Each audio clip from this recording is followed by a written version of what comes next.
Hello viewers, in this video I shall try to give you an explanation. It will be a little bit reading of PDF summary, so I hope you will be benefited by it.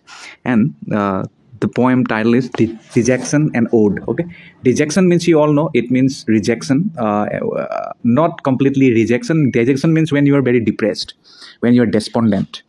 And Dejection and Ode, it is a poem written by Samuel Taylor Coleridge in 1802, and this poem in its original form was written to Sarah Hutchinson.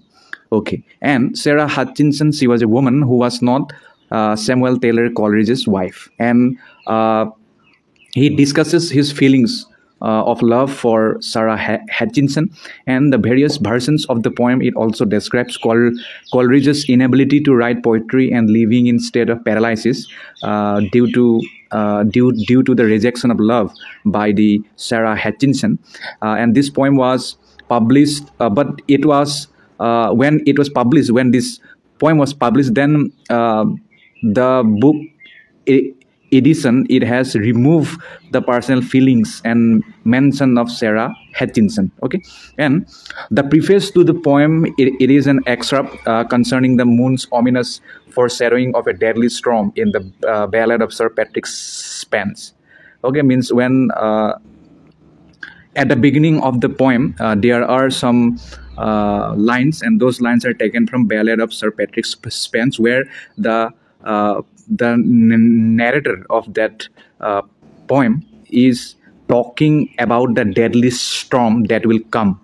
And in this poem, Dejection and Ode, Coleridge has remarked that if that poem's speaker, or if that poem's bird is accurate about the weather, then this currently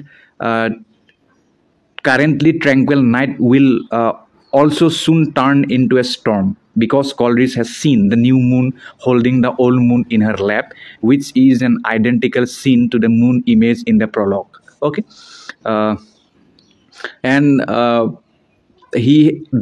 the speaker of the poem, he also wishes for a storm to occur, because he needs something to steer his emotions and startle this dull pain that he has been facing, and the pain he has been suffering owing to the rejection from his lover. Not completely lover, because Sarah Hutchinson has not accepted his love.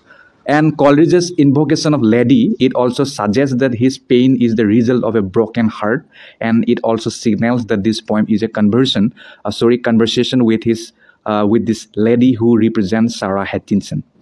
And consequently, in his grief, Coleridge says that he has been endlessly gazing at the skies and the stars, and he claims that he is so overwhelmed with sadness that he can only see and can no longer feel or internalize the beauty of nature. So he is so embedded in this pain that he can't see, can't feel, can't think about anything except her. Why she has discarded her? Why she discarded the speaker or the Coleridge. And Coleridge has also doubted that anything could lift the smothering weight from off his breast. And he has also admitted that gazing at the beauty of the skies is a complete vain and futile effort to ease his pain.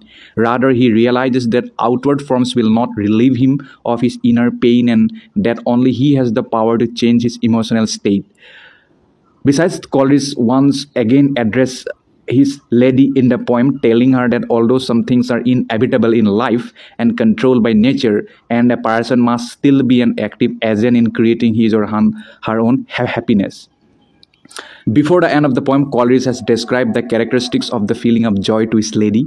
He has extolled the powers of joy which can create beauty as well as create a new art and new heaven. Then Coleridge also reflected on a time when joy was able to surmount his distress. During that time, he was able to take advantage of hope that was not his own internal hope that surrounded him in nature. However, the distress he feels now, it is much more dominating than the previous one, and he no longer even cares that all his happiness is now gone. Nevertheless, he does lament how each small vegetation of sadness robs him of his power of imagination. And since Coleridge cannot feel any emotion other than sadness due to this dejection, his imagination would have at least allowed him to steal the happiness that surrounded him in nature and thus pretend that he possesses joy. So in that way, this poem summary ends. I hope you will be benefited by it to some extent too. Also, thank you.